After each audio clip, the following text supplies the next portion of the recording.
ऐसा कहना है कि वक्फ एक्ट 1995 के बहुत सारे ऐसे प्रोविजंस हैं जो ड्रैकोनियन हैं, जिसको पूर्णतः खत्म होना चाहिए। और एक दो तरह की सिचुएशन है। सबसे पहली सिचुएशन ये है कि जो आज एक बैच ऑफ पिटिशंस लगाई गई हैं जिसमें वक्फ एक्ट को चुनौती दी गई है, अमेंडमेंट एक्ट को। तो अगर एक ऐसी सिचुएशन बनती, क्योंकि उसमें उन्होंने स्टे की भी बात कही है, तो अगर स्टे की बात कही है तो जो पहले के प्रोविजंस हैं वो लागू हो जाएंगे। तो हमने कहा है कि वो प्रोविजंस को भी स्टे करना चाहिए, क्योंकि वो सारे प्रोविजंस भी ड्रैकोनियन है। Point number 1। पॉइंट नंबर 2, वक्फ एक्ट 1995 में ड्रैकोनियन प्रोविजंस अभी भी हैं जो अमेंडमेंट एक्सरसाइज से रह गए, उसको भी हमने चुनौती दी है। फॉर एग्जांपल, जो पर्सन एग्रीव्ड शब्द यूज है, जिसमें नॉन मुस्लिम्स भी आते हैं और उनको ये ऑब्लिगेशन है कि उसको वक्फ ट्राइब्यूनल में चैलेंज करें, उनकी जमीन अगर चली गई है, उसको हमने चैलेंज किया है। वक्फ ट्राइब्यूनल पूर्णतः गलत है, सारे मामले सिविल कोर्ट जाने चाहिए, ये मांग हमने की है। सेक्शन 89 में अगर वक्फ के खिलाफ केस फाइल करना है तो नोटिस देने का प्रावधान है, उसको हमने चैलेंज किया है। शामला दा, जो एक गांव समाज की जमीन होती है, वो पूरी की पूरी जमीन वक्फ को घोषित कर दी गई है वक्फ की डेफिनेशन में, उसको हमने चैलेंज किया है। इसके साथ साथ और भी ऐसे प्रावधान है, सेक्शन 28 है, 29 है, सेक्शन 41 है, सेक्शन 36 है, जिन सब में डबल रजिस्ट्रेशन का प्रोविजन है। इन सबको भी हमने चुनौती दी है और हमारी ऐसी मांग है कि वक्फ एक्ट 1995 के जो ड्रैकोनियन प्रोविजन है उन सबको स्टे किया जाए और जो अभी ड्रैकोनियन प्रोविजन रहेंगे उनको भी स्टे किया जाए। तो सर, जो नया एक्ट जो अमेंडमेंट सरकार ने किया है उससे स्थिति में कितना बदलाव? नहीं, देखिए, जो नया अमेंडमेंट एक्ट आया है वो काफी अच्छा है, काफी हमने कदम आगे बढ़ाया है। जैसे सेक्शन 3B आया है, 3C आया है, 3D आया है। वक्फ बाय यूजर को खत्म किया गया है और जो पूर्व में वक्फ बाय यूजर है, अगर उस पर डिस्प्यूट है तो वक्फ बाय यूजर नहीं माना जाएगा। ये सब उसमें मेंशन है। सारे वक्फ के डॉक्यूमेंट्स का दस्तावेज सबमिट करने का मैंडेट दिया गया सेक्शन 3B में। सेक्शन 3C में कहा गया कि सारी सरकारी संपत्ति वापस ली जाएंगी। सेक्शन 3D में कहा गया कि वक्फ का जो कानून है वो ASI संपत्तियों पर लागू नहीं होगा और वक्फ बोर्ड जो है उसमें जो उसका कॉम्पोजिशन है उसको भी बदला गया है। तो काफी बेहतर चीजें हैं, पर कुछ कुछ चीजें रह गई हैं, उसको हमने माननीय सर्वोच्च न्यायालय के सामने चुनौती दी है। दूसरे जो पक्ष है, जो मुस्लिम पक्ष से कहें तो उनका कहना है कि एक्ट अमेंडमेंट गलत है, उससे उनके हित प्रभावित होंगे। आप क्या कहते हैं? नहीं, देखिए, मेरे हिसाब से तो अमेंडमेंट एक्ट सही है और अमेंडमेंट एक्ट इस समय जो हित प्रभावित हो रहे हैं वो हिंदू समाज के हो रहे हैं, जो अन्य समाजों के हित प्रभावित हो रहे हैं। अगर ये कहना कि उनका हित प्रभावित हो रहा है तो मुझे तो उसमें कोई ऐसा प्रोविजन लगता ही नहीं है। आप मुझे बताइए, अगर इस्लामिक लॉ ये कहता है कि वक्फ बिना वक्फ डीड के नहीं हो सकता है, तो यही बात तो सेक्शन 36 में लाई गई है। अगर वक्फ बाय यूजर का कंसेप्ट कोई भी किसी भी इस्लामिक लॉ में नहीं है, ना किसी माननीय कुरान में है, ना हदीस में है, तो फिर उसमें क्या दिक्कत है? यही बात तो इस प्रोविजन में लाई गई है। तो यहाँ पे पॉइंट इन इशू ये, डिबेट ये है कि अभी भी ऐसे ड्रैकोनियन प्रोविजन है जो हमें इम्पैक्ट कर रहे हैं, हमारे राइट्स को इम्पैक्ट कर रहे हैं, इसलिए हमने उसको चुनौती दी है। सर, बंगाल सरकार ने इसका मुखर विरोध किया है, कहा है कि हम लागू नहीं होने देंगे। क्या देखिए, मुझे ऐसा लगता है कि इस तरह के जो बयान है ये असंवैधानिक है। ये सेंट्रल एक्ट है, केंद्रीय कानून है और हर सरकार का ये दायित्व है स्टेट गवर्नमेंट का कि वो सेंट्रल एक्ट को इम्प्लीमेंट करे, लागू करे। है उसको आप एक झट में कह देंगे ये वक्फ बाय यूजर है, रिकॉर्ड नहीं है, वो खत्म हो गया सारी चीजें। और दूसरी सबसे बड़ा इंपॉर्टेंट चीज है कि आपने कहा सेक्शन 2 में जो ट्रस्ट है, अगर कोई ट्रस्ट है तो वक्फ अप्लाई नहीं होगा। भाई, हमारे यहाँ जितनी यूनिवर्सिटी हैं, कॉलेजेस हैं, सब में मस्जिदें हैं, मदरसा हैं और उसके अंदर कब्रिस्तानें हैं, वक्फ किया हुआ है, उसमें बहुत सारी चीजें। आप एक झटके में कैसे कह दें कि वक्फ खत्म हो जाएगा? सबसे बड़ा चीज तो यह है कि आप जो अमेंडमेंट हुआ इसमें सेक्शन 3 में, पार्लियामेंट में अमेंडमेंट जो हुआ उसमें यह कह दिया गया कि भाई जो एंशिएंट मॉन्यूमेंट्स हैं वक्फ से बाहर हो जाएंगे, वक्फ एक्ट अप्लाई नहीं होगा। मतलब एक झटके में पूरा हिस्ट्री, जितने 200 साल 500 साल पुराने जो हमारे वक्फ किए हुए, वक्फ क्या है? वक्फ मुसलमानों का एक अपना मजहबी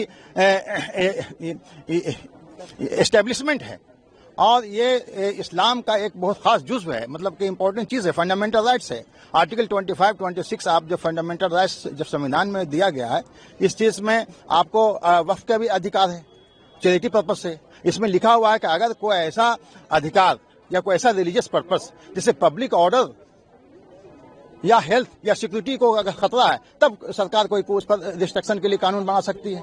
ऐसा तो यहाँ कुछ है नहीं।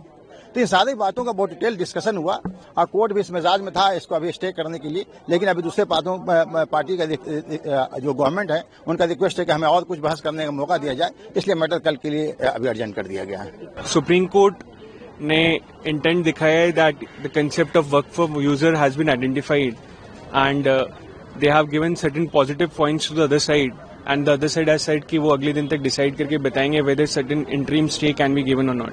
जो इनके मेन चीज थी 8-10 में से जो 2 मेन अटैक थे इनके, वो थे ये वक्फ बाय यूजर को खत्म करना चाहते थे, कर लिया इन्होंने अमेंडमेंट के जरिए, और 2 नॉन मुस्लिम को वक्फ काउंसिल के अंदर ये लेके आना चाहते थे। ऑनरेबल सुप्रीम कोर्ट में आज तकरीबन 3 घंटे की हियरिंग के बाद में ऑनरेबल सुप्रीम कोर्ट साफ वाजे किया है कि हम ये ऑर्डर पास करेंगे या हम ऑर्डर पास करना चाह रहे हैं, ये जिसपे स्टेट काउंसिल ने यानी गवर्नमेंट काउंसिल ने कहा जी कल तक के लिए मुलतवी कर दीजिए। तो वो जो वहां पर बताया गया था वो ये बताया गया था ऑनरेबल सुप्रीम कोर्ट की तरफ से कि हम वक्फ बाय यूजर को रिटेन करेंगे इंटरिम, जब तक इसकी पूरी सुनवाई ना हो जाए, यानी इंटरिम ऑर्डर इस तरह का करने जा रहे हैं। दूसरी चीज क्या थी इसमें कि जो नॉन मुस्लिम को आपने इंक्लूड किया उसको भी हम स्टे करेंगे। अभी ये इंटरिम ऑर्डर के ऊपर बात चल रही है, फुल्ली इनको एग्जामिन किया जाएगा सारी चीजों को। अब ऑनरेबल सुप्रीम कोर्ट इसको खुद एग्जामिन करेगी या किसी दूसरे हाई कोर्ट को रेलीगेट करेगी, ये ऑनरेबल सुप्रीम कोर्ट ने कल डिसाइड करके बताना है। लेकिन ये जो 2 चीजें हैं, 2 प्रावधान जो मेन है, ये जो भी कुछ होगा सुनवाई के लिए रखा जाएगा या दूसरी कोर्ट में जाएगा, ये ऑनरेबल सुप्रीम कोर्ट ने जो आज अपना माइंड दिया है उसके मुताबिक ये दोनों प्रावधान को स्टे करने के बाद दिया जाएगा। वक्फ अमेंडमेंट एक्ट को चैलेंज करने वाली जितनी याचिकाएं थी सबों की सुनवाई माननीय सर्वोच्च न्यायालय के मुख्य न्यायाधीश के अदालत में हुआ। आज दोनों पक्ष को सुना गया, लेकिन जो आगे की सुनवाई है वो कल 2 बजे के लिए एडजर्न किया गया है और अभी सुनवाई पूरे केस में जारी है। जो मुस्लिम पक्ष के जो वकीलों का कहना था कि सेक्शन 3 में, सेक्शन 9 में, सेक्शन 14 में, सेक्शन 36 में और सेक्शन 83 में जो अमेंडमेंट्स हुए हैं वो अमेंडमेंट्स उनके फंडामेंटल राइट का हनन करता है। ये मुस्लिम पक्ष का दलील था कानून के हिसाब से। दूसरा उनका कहना है कि जो उनका फंडामेंटल राइट है आर्टिकल 25-26 में, यह जो संशोधित कानून है ये उसका हनन करता है। लेकिन भारत सरकार के तरफ से सॉलिसिटर जनरल और हम लोग जो समर्थक इस संशोधन के हैं, हम लोग के तरफ से जो सीनियर एडवोकेट्स और हम लोगों ने भी अपनी बात रखी कि जो अमेंडमेंट है वो बिल्कुल संविधान सम्मत है। और उसमें के अमेंडमेंट को जब आप देखेंगे, चाहे वो सेक्शन 3 का अमेंडमेंट हो, सेक्शन 9 का अमेंडमेंट हो, सेक्शन 14 का अमेंडमेंट हो, सेक्शन 36 का अमेंडमेंट हो, 83 में, तो कोई भी फंडामेंटल राइट का हनन नहीं हो रहा है।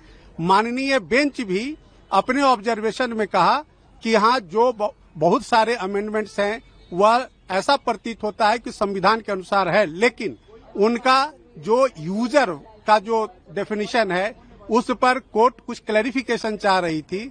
साथ ही साथ कोर्ट का कहना था कि जो काउंसिल के कॉन्स्टिट्यूशन में जो मेंबर्स हैं उसमें हिंदू मेंबर्स को लेकर के कोर्ट क्लैरिफिकेशन चाह रही है।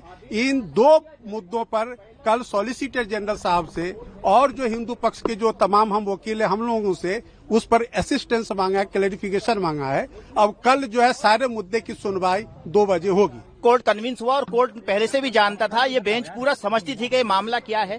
बेंच ने 4 पॉइंट को है रेज किया उसमें। बेंच ने पहले कहा कि नोटिस तो हम इस पे इशू करेंगे, जो सॉलिसिटर जनरल है उसको कहा कि हम आपको नोटिस इशू करते हैं, ठीक है, नोटिस इशू करेंगे हम, लेकिन हम इसके ऊपर ये कोई पार्लियामेंट एक्ट बनाती है तो उसके ऊपर स्टे नहीं लगाते हैं। लेकिन ये एक्सेप्शनल केस है, ये केस एक एक्सेप्शनल केस है जिसके लिए हम इस पे इंटरिम स्टे देंगे, हम इस पे इंटरिम रिलीफ देंगे। इंटरिम रिलीफ जो है कोर्ट ने ये कहा कि हम अभी डिक्टेट करा रहे हैं इंटरिम ऑर्डर, उसमें उन्होंने हमें क्या क्या रिलीफ दिया। पहला रिलीफ दिया कि एक्स ऑफिशियो को छोड़ करके बाकी जो भी मेंबर होंगे वो सब मुस्लिम होंगे, ये हम लगाते हैं। दूसरी चीज, जो कलेक्टर अगर जा करके सर्वे करता है तो वो कलेक्टर जाके सर्वे करने से पहले कोई उसका नेचर नहीं चेंज कर सकता और करने से पहले हमारे यहाँ एप्लीकेशन लगाएगा इस कोर्ट में आके। तीसरा, ये उस कोर्ट ने कहा कि जो भी प्रॉपर्टी है, चाहे वो वक्फ बाय यूजर है या चाहे वो रजिस्टर्ड है, उसका डी नोटिफाई नहीं करेगी सरकार जब तक हम ये मामला नहीं सुन रहे हैं। तो चारों ही चीजें हमें चाहिए थी और यही चीजें कोर्ट समझ चुका और इसी चीज के ऊपर कोर्ट हमें जो है वो इंटरिम ऑर्डर दे रहा है। तो तुषार मेहता लिटरली गिड़गिड़ाने लगे कोर्ट के सामने कि हमें और सुन लिया जाए, हमें और टाइम दे दिया जाए, हमें कल के लिए रख दिया जाए। तो जज ने काफी रजिस्ट होकर के फिर हमने भी कहा कि ठीक है, आप इनको अपॉर्चुनिटी दीजिए, मिस्टर मेहता को आप सुनिए और फिर हम भी कल और कुछ सुनाएंगे कोर्ट को। और कल 2 बजे के लिए ये रखा गया है। अल्टीमेटली ऑर्डर पास नहीं हुआ है, जो ऑर्डर पास नहीं हुआ, लेकिन जजेस क्या चाहते हैं, कोर्ट कैसा सोच रहा है वो हमें पता चल गया और कोर्ट किस तरीके से फैसला, कोर्ट पूरा मैटर समझ चुका है, सेंसिटिविटी समझ चुका है और कॉन्स्टिट्यूशन कैसे जो है वो वायलेट हो रहा है वो कोर्ट समझ चुका है। अच्छा, नोटिस इशू किया गया है, कुछ इस तरीके की बात सामने आई है या कुछ एफिडेविट वगैरह फाइल करने को कहा गया है? नहीं, अभी क्या है, कल डिसाइड कोर्ट ने कहा कि अब मिस्टर मेहता आप नोटिस इशू करेंगे और आप जो है जवाब दे दीजिएगा। तो मेहता ने खुद कहा कि सर आप मुझे इशू कर दीजिए, हम 15 दिन में इसको सुन के 15 दिन के अंदर हम एफिडेविट ले आएंगे और डे टू डे आप इसको सुन लीजिए, आप स्टे मत लगाइए। जज ने कहा कि नहीं, स्टे लगाना जरूरी है, इंटरिम रिलीफ देना जरूरी है, because it's an exceptional case. जी, तो कल हो जाएगा इंशाल्लाह। बाकी पिटीशन जो है मुजीबुर रहमान साहब, उसको कब सुनने की बात कही है कोर्ट ने? वो तो इसके साथ कनेक्ट हो जाएंगी। जज साहब ने ये कहा है कि जिसकी पिटीशन आज 11 बजे तक आ गई थी उसको आज सुना गया है। कुछ लोगों ने मेंशन की अपनी पिटीशन, उनको जज साहब ने नहीं सुना है, कोर्ट ने नहीं सुना उसको। वो नेक्स्ट जो है जब वो लिस्टिंग होगी, स्क्रूटनी पार करके जब आएगी तब उसको देखा जाएगा। मैं सबसे पहले धन्यवाद करता हूं अपनी माननीय सर्वोच्च न्यायालय को, जहां का मैं 27 वर्षों से लाइफ टाइम मेंबर हूं। यहां उन्होंने बिल्कुल निर्भीकता, निष्पक्षता, निडरता के साथ बहुत जल्दी सुनवाई लगाई, जैसा जनरली नहीं सुनवाई हो पाती, लेकिन क्योंकि धार्मिक भावनाएं हैं, सवाल हैं लोगों के। वैसे तो ये वक्फ का अमेंडमेंट एक्ट बिल लोकसभा द्वारा पास हो चुका, उसके बाद राज्यसभा द्वारा पास हो चुका। आदरणीय जगदम्बिका पाल ने इसमें बहुत बड़ी कमेटी बना के उसका पूरी चर्चा की, सबके सुझाव लिए।